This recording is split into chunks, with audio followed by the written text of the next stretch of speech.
to build microgrid and solar at the Atlanta University Center, but to how do we connect that to the surrounding community, which is one of the most energy burdened communities in the city of Atlanta.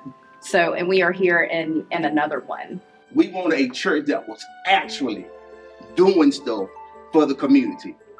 I think it was Sybil that told me that last year, just through their food pantry, you guys served over 9,000 elderly people. That's just for the food pantry.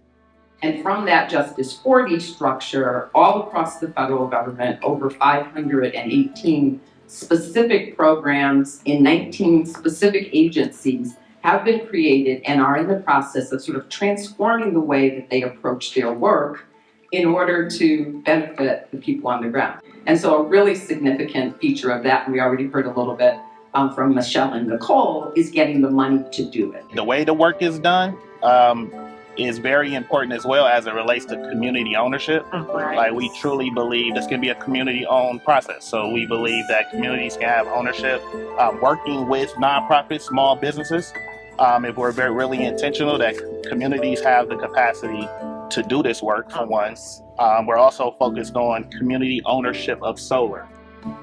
It's all about how we interact with it and how those spaces impact us. So, communities have been, have experienced just a lot of flooding, urban flooding, just a lot of challenges that are tied to the lack of investment in our infrastructure.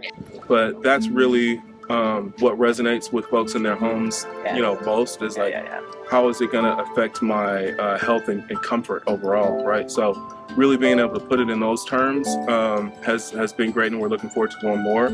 Like, the engineers look at it as data, but the community is like, this is more than data. This is health. It's real. And they were able to ground us beyond like, this is data, and look at this data, look at this. They're like, hey, no, stop. Let's go back to this data, right? It became real.